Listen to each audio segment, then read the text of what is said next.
Alors, bonjour tout le monde. Donc, aujourd'hui, on va faire la correction du contrôle d'algèbre 2 pour les filières SMP et CMC. Donc, pour l'année 2018-2019. Donc là, il faut donc écrire les informations demandées. Donc, pour le nom et prénom, donc là, vous avez. Donc, j'écris mon nom et mon prénom. Donc, pour le code apogée, donc, il ne faut pas l'oublier. Donc, il est essentiel donc, pour repérer la copie et le nom donc, de l'étudiant. Pour la salle d'examen, donc là, par exemple, TD1, la salle 1. Pour la date de naissance, donc, on écrit donc notre date donc, de naissance, donc par exemple 1960. Pour le numéro de la CN, donc par exemple S 5091. Pour donc le premier exercice, donc il est sur 8 points. Donc considère donc F l'endomorphisme de R3. F il définit par, vous avez ici donc F du premier vecteur de la base canonique, F du deuxième vecteur, F du troisième vecteur. Donc donnez la matrice M de F relativement à la base canonique de R3 qu'on notera B. Donc vous avez 1, donc c'est 1, 0, 0.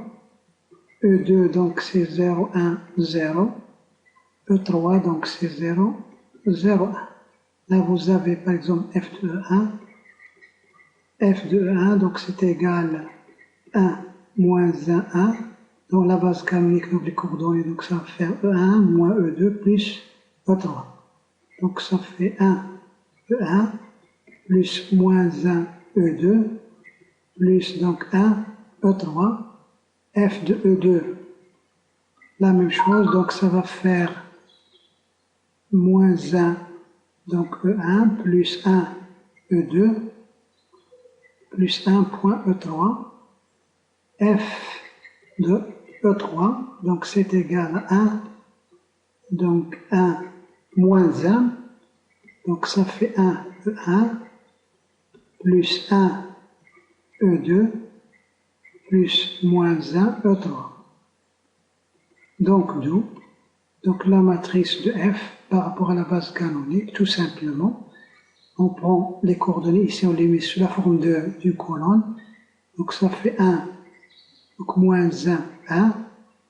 La deuxième colonne, ça fait moins 1, 1, 1. La troisième colonne, ça fait 1, 1, moins 1. Exprimer donc f de x, y en fonction de x, y, z pour tout x, y, z appartenant à R3. Donc pour U, un triplet de la forme x, y, z. Donc ces coordonnées dans la base canonique, donc c'est la matrice unicolonne x, y, z. Donc si on fait donc m que multiplie donc x, y, z, cette matrice colonne, donc là c'est la matrice m. Donc ça va nous faire x, y, z fois cette matrice-là, ça fait donc x moins y plus z moins x plus y plus z, x plus y moins z. Ce sont les coordonnées donc de f de u dans la base canonique. Donc nous, f de u dans la base canonique, c'est-à-dire f d'un triple x, y, z. Donc c'est x moins y plus z qui multiplie E1, donc ça va faire x moins y plus z pour la première coordonnée. La deuxième, ça va faire moins x plus y plus z. La troisième, ça fait x plus y moins z. Donc on donne ensuite, on pose donc U1, U2 et 3, donc ce sont des vecteurs donc, de R3. On considère la famille B' formée par les UI, donc la question vérifie que c'est une base de R3. Donc là, on va choisir donc le chemin le plus court. Donc si on fait le déterminant par rapport à la base canonique de la famille U1, U2, U3, ça va faire le déterminant suivant, donc 1, 1, 1, 1, moins 1, 0, 0, 0, 1. Ce déterminant-là, donc on le développe par rapport à la troisième colonne, donc ça fait plus, moins, donc ça fait un plus, le coefficient 1, que multiplié le déterminant qui reste lorsqu'on barre la troisième colonne, la troisième ligne, donc il reste le déterminant 1, 1, moins 1, donc ça fait donc moins 1, ça fait un moins 2, tout simplement. Donc c'est différent de 0, d'après un théorème du cours, donc ce qui implique que la famille B' formée par les trois vecteurs U1, U2 et U3 est automatiquement une base de R3. Une base de R3. Ensuite, pour la quatrième question, donc la matrice de passage de la base B à la base B'. Donc là, on va mettre donc les coordonnées des vecteurs U1, U2, U3. Donc, dans la base canonique, donc les coordonnées U1 donc, sont automatiquement 1, 1, 1. Pour U2, donc on va avoir 1, moins 1, 0. Pour U3, donc ça fait 0, 0, 1, tout de suite. Donc, donner P, la matrice de passage de la base B à la base B', et calculer son inverse. Donc, pour calculer donc l'inverse de P, donc on a déterminant de P, on l'a déjà calculé, donc c'est égal, donc c'est égal à moins 2.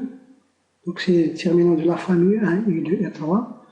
Donc, la comatrice de la matrice P,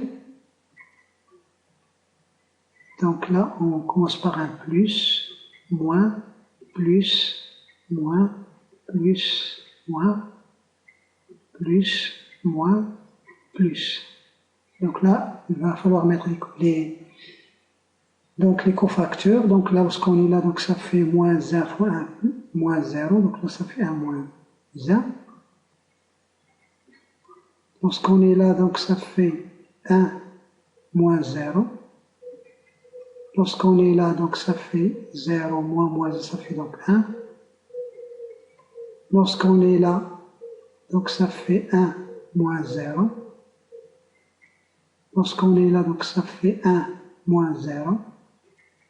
Lorsqu'on est là, donc ça fait 0 moins 1. Et lorsqu'on est là, donc ça fait 0 moins 0.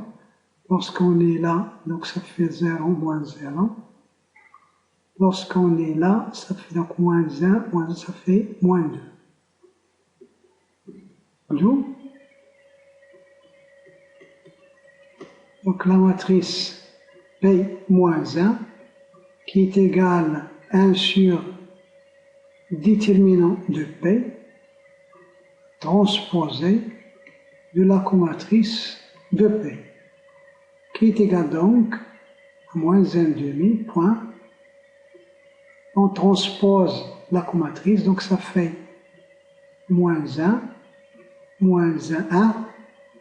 Ensuite, pour la deuxième colonne, donc moins 1, 1, 1. Et pour la troisième colonne, donc ça fait 0, 0, moins 2. Donc pour la cinquième question, donc donner la matrice M' de F relativement à la base B'.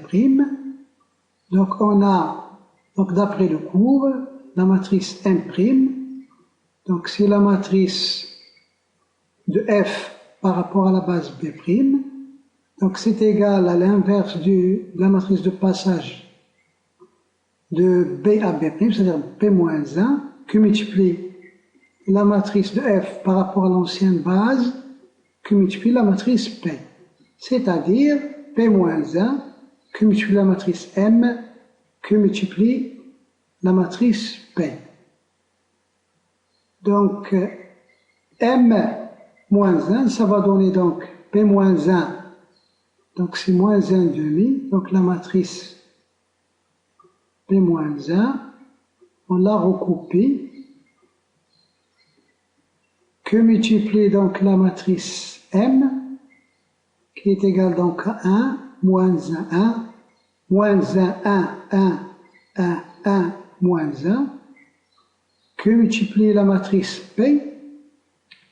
Donc la matrice P, donc c'est 1, 1, 1, 1, moins 1, 0, 0, 0, 1. Qui est égal donc, ce produit-là, ça fait donc moins 1 demi. Donc, là on a produit donc de 3 matrices, donc on commence par faire le produit de la deuxième avec la troisième, ou bien le produit de la première avec la deuxième, et après avec la troisième. Puisque c'est associatif, donc nous on va faire donc, le produit de la deuxième avec la troisième, ensuite on va faire le produit avec la première. Donc, la première, on la recopie, donc, que multiplie. Donc la deuxième avec la troisième, donc on a dit 1 fois cette colonne, cette ligne, donc ça fait 1 plus. La somme, donc ça va faire 1. Là, des 1 fois cette ligne, ça fait la somme, donc ça va faire 1. Là, la même chose, ça va faire la somme, ici ça va faire 1. Ensuite, la deuxième colonne avec cette matrice-là, donc il suffit de faire la première colonne moins la deuxième. Donc 1 moins moins 1, là ça va faire 2. 1 moins moins 1. Donc là, j'ai dit la deuxième. Donc 1 moins moins 1, là ça fait moins 1. Moins 1, donc ça fait 1 moins 2. Là ça fait 1 moins 1, donc ça va faire un 0. Donc ça va faire 1, 0. Ensuite,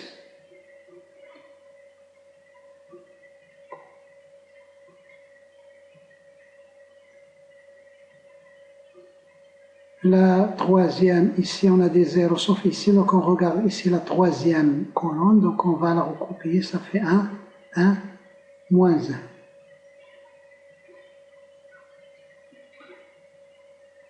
Donc 1, 1, moins 1. Et donc on obtient, c'est égal ensuite à moins 1 demi. Produit de ces deux matrices-là, donc là des 1, là on fait la somme, donc ça fait moins 2. Là aussi on va faire la somme, ça va faire un 0. Et là pour la matrice P moins 1, là il y a un moins ici. Là c'est un moins. Donc là aussi c'est un moins. Donc si on fait la somme ici, ça va faire un 0. Ensuite la deuxième colonne avec ces lignes, donc ça fait moins 2 plus 2, ça va faire un 0. Là ça fait moins 2. Moins 2, ça fait moins 4. Là, ça fait 2 moins 2, ça va faire un 0. Ensuite, la troisième colonne, ça va faire donc moins 1. Moins 2, ça fait 1 moins 2. Plus 0. Là, ensuite, ça va nous faire donc moins 1 plus 1, ça fait 0 plus 0. Et là, ça va faire donc 1 plus 1, donc ça fait 2, moins 2, ça fait donc 4. Donc c'est la matrice M'. Donc on fait entrer le moins 1 demi à l'intérieur, donc ça devient, donc là on va voir ici 1, 0, 0, 0, là on va voir 2, 0, donc là on va voir 1, 0, 4 sur moins 2, donc ça va faire 1 moins 2. Donc la matrice M' donc devient plus élégante, la matrice de F dans la base B'. Donc on donne la matrice A et on définit donc l'application F sur M2 de R qui est définie par l'image de M, c'est A fois M, pour quel que soit M appartenant à M2 de R. Donc vérifiez que F est un endomorphisme de M2 de R. Donc d'abord on a quel que soit M appartenant à M2 de R, donc F de M qui est produit de deux matrices de M2 de R, donc ça appartient à M2 de R. Et quel que soit alpha appartenant au corps des scalaires R, quel que soit M' appartenant à l'espace de départ, c'est-à-dire M2 de R, on a F de alpha point M plus M'. Donc c'est égal à Q multiplié alpha point M plus M'. En utilisant la distributivité du calcul entre les matrices, donc ça va faire A Q multiplié alpha point M plus A Q multiplié M'. En utilisant les propriétés de calcul entre les matrices, le alpha on peut le faire sortir à l'extérieur. C'est alpha point A Q multiplié M plus A Q multiplié M'. Et ça c'est tout simplement alpha F de M plus F de M'. Donc F est bien un endomorphisme. Donc F est bien un endomorphisme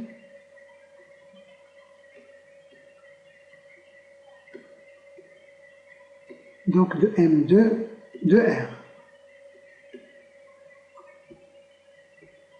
Donc ensuite, déterminer le kerr de F et sa dimension. Donc pour déterminer le kerr, donc il faut essayer de chercher le M tel que F de M égale 0. Donc soit M appartenant M2 de R, on va partir de l'écriture F de M égale le 0 de R, c'est-à-dire la matrice nulle carré d'ordre 2. Ça c'est équivalent à écrire que A fois M égale nul. Donc là, si la matrice A elle est inversible, donc on multiplie par A moins 1 et on va ici avoir ici M égale A moins 1 fois 0, donc M sera égal 0. Si A n'est pas inversible, donc là, il faut donc remplacer A par ses composantes, 1 par ses composantes, faire le calcul de ces matrices-là et comparer les coefficients avec la matrice nulle. Donc, cette égalité-là, on va l'appeler étoile. Donc, on a le déterminant de la matrice A, donc c'est 0, moins 1, moins 1, donc ça fait 0, moins 1, c'est différent de 0, ce qui implique que A est inversible. La matrice A est inversible. La matrice A-1, il appartient à M2 de R. Il existe. Donc, l'égalité étoile, c'est équivalente à écrire A-1 qui multiplie A, qui multiplie M. Et ça, c'est égal à la matrice I2. Ça, c'est la matrice I2. L'identité fois M. Et ça, c'est égal à M. D'un côté. De l'autre côté, c'est égal à A-1 qui multiplie la matrice nulle, qui est égal à 0. Ce qui est équivalent tout simplement à M égale 0. Donc une matrice, donc M, donc F de M égale 0, c'est équivalent à M égale 0. Donc M appartient à kerr de F, c'est équivalent à dire que M est forcément égal à 0, c'est-à-dire d'où le kerr de F est réduit à la matrice nulle. La matrice nulle qu'on peut noter par un grand 0, ou bien le 0 de E, avec E c'est l'ensemble des matrices, espace des matrices d'ordre 2, carré d'ordre 2. Donc, et la dimension du kerr, tout simplement, c'est 0, puisqu'il est réduit à 0. Ensuite, donc donner la dimension de im de f et préciser une base de im de f. Donc, d'après donc 2, d'après la question 2, la dimension de im de f plus la dimension du kerr de f, 128 x est égal à 0, c'est la dimension de l'espace dans lequel on travaille, M2 de R. Et comme M2 de F, donc il est inclus dans M2 de R, dans la dimension, donc M de F en fait c'est égal à M2 de R. Et donc la dimension de M2 de R, on sait que c'est égal à 2 fois 2, elle est égale à 4. Donc sa base canonique, elle contient 4 matrices. Et la base canonique canonique donc, de M2 de R, qui est égal dans ce cas-là im de F, puisqu'ils ont la même dimension, est une base de im de F. Donc, n'importe quelle base de im2 de R, c'est une base de im de F. Ensuite, on déduire que F est un automorphisme et donner F-1 de M pour M égale à A, B, C, D. Donc F est un endomorphisme bijectif, d'après ce qu'on a vu avant. C'est un endomorphisme bijectif. Donc, c'est un automorphisme. C'est un automorphisme.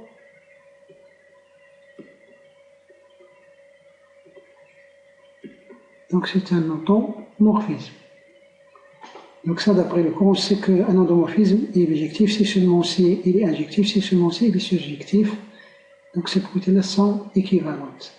Donc, et on a l'équivalence. Donc si on écrit F-1 de M égale une matrice N, ça tout simplement c'est équivalent à dire que M, c'est l'image de N.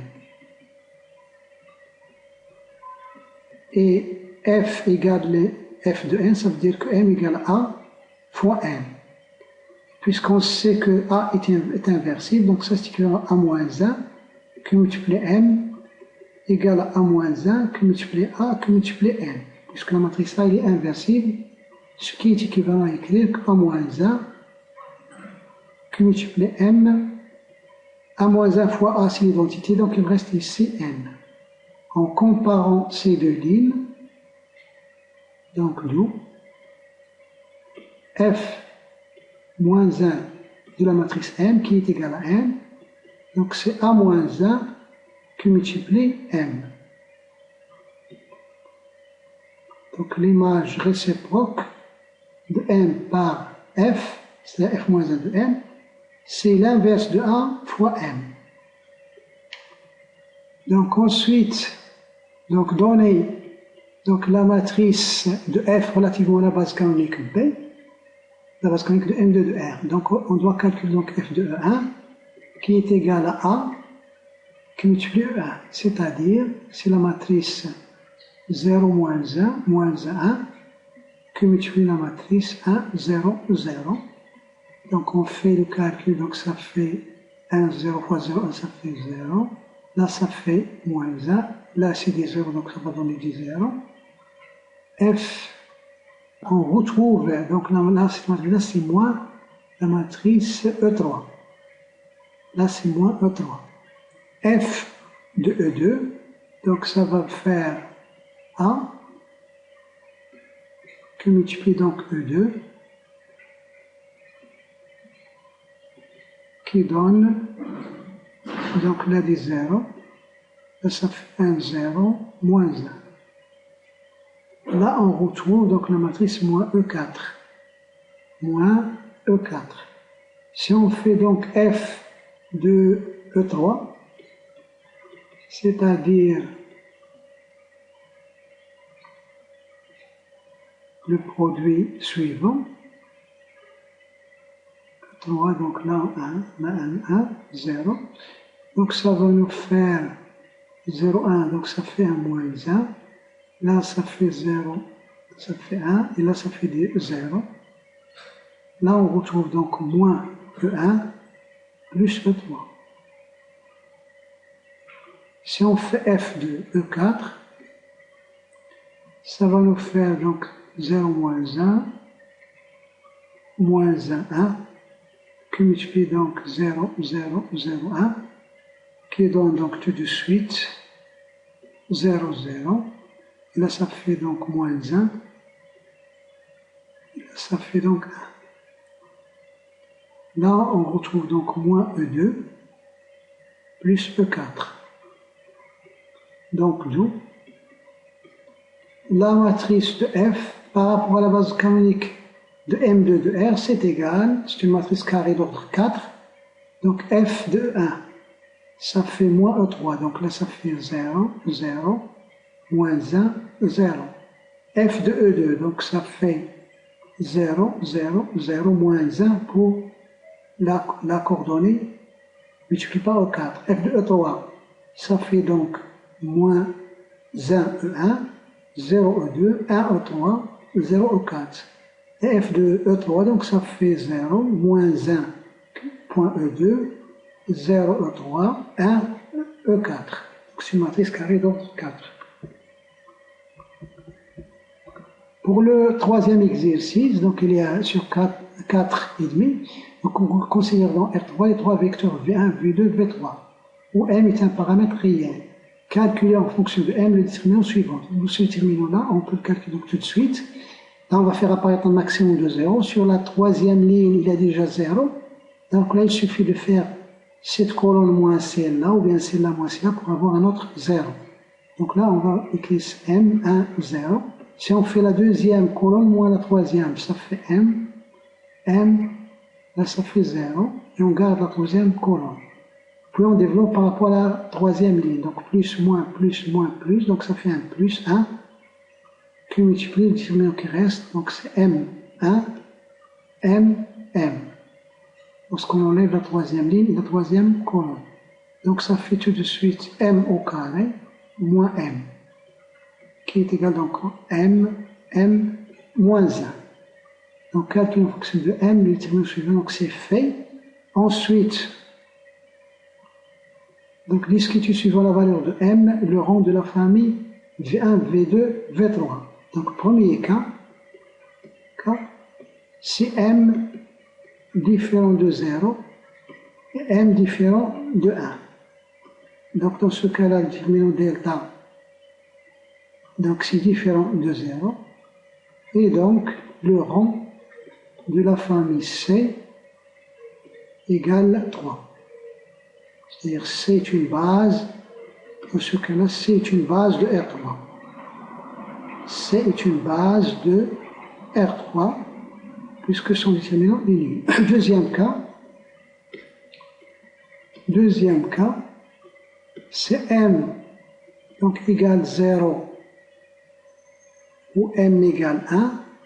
Donc là, on a le choix, soit on discute les deux cas en même temps.